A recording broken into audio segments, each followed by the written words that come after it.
Hi hello welcome to my channel. ఇవాల్టి ఎపిసోడ్లో మనము జానపదంలో చాలా ప్రాచుర్యమైన పేదరాశి పెద్దమ్మ కథల్లో ఒక కథ చెప్పుకుందాము.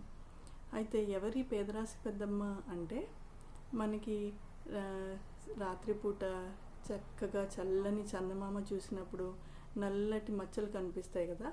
ఆ నల్లటి మచ్చల్ని జాగ్రత్తగా పరిశీలించి చూస్తే ఒక ముసలావిడ రూపంలో కనిపిస్తుందిట.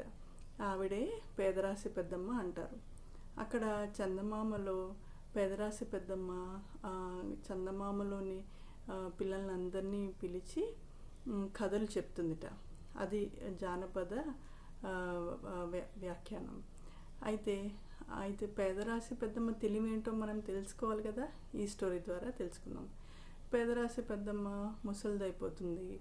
అయితే 3 కూతుళ్ళు పెళ్ళిళ్ళు చేస్తుంది, ఆస్తులు అన్ని పంపకాలు చేసేస్తుంది, ఇంకా ఒంటరిదైపోతుంది. అయితే ప్రతి కూతురు దగ్గర 3 నెలలు ఉండాలనుకుంటుంది. సో పెద్ద కూతురు దగ్గరికి వెళ్తుంది, 3 నెలలు హాయిగా ఉంటుంది, అన్నీ వండి పెడుతుంది. రెండో కూతురు దగ్గరికి వెళ్ళాలనుకుంటుంది. అప్పుడు అడవి గుండా ఉంటుంది. సో అడవి గుండా వెళ్తుంటే ఒక పులి కనిపిస్తుంది. పులి తినేద్దాం అనుకుంటుంది పేదరాశి పెద్దమ్మని. అయితే పేదరాశి పెద్దమ్మ అంటుంది, నేను రెండో కూతురు దగ్గరికి వెళ్తున్నాను, అక్కడ నాకు గారెలు చేసి పెడుతుంది, నేను చాలా బరువు ఎక్కుతాను, అప్పుడు నేను నీకు మంచి ఆహారాన్ని అవుతాను అంటే సరే అని వదిలేస్తుంది. సరే రెండో కూతురు దగ్గర వెళ్ళి 3 నెలలు ఉంటుంది, చక్కగా సంతోషంగా ఉంటుంది.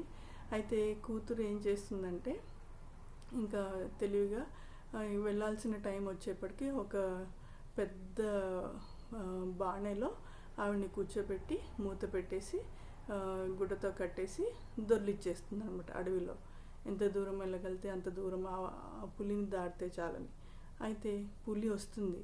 పులి వచ్చి ఆ బాణని పట్టుకుంటుంది. అంటే పెద్ద గిన్నె లాంటిది అనమాట. అందులో పేదరాశి పెద్దమ్మ కూర్చుంటుంది. అయితే పులి ఆపేస్తుంది. ఎందుకంటే పేదరాశి పెద్దమ్మ అందులో కూర్చుని పాటలు పాడుతూ ఉంటుంది అనమాట దొర్లుతూ. ఆపి బయటికి రమ్మని సైగ చేస్తే పేదరాశి పెద్దమ్మ బయటికి వచ్చి, నేను ఇక్కడే కొలంలో స్నానం చేసేసి వచ్చేస్తాను, నీకు ఆహారంగా బాగుంటుంది అని కొలంలోకి వెళ్ళి దాక్కుంటుంది. అప్పుడు పులి కొలంలోకి రాగానే దాని కళ్ళల్లోకి ఇసుక వేసేసి తుర్రుమని పేదరాశి పెద్దమ్మ జారుకుని 3వ కూతురింటికి వెళ్ళిపోతుంది. సో అదండి తెలివితేటలు, పేదరాశి పెద్దమ్మ తెలివితేటలు. మనం నెక్స్ట్ ఎపిసోడ్లో ఇంకో కథతో కలుద్దాం. Thank you. Bye bye.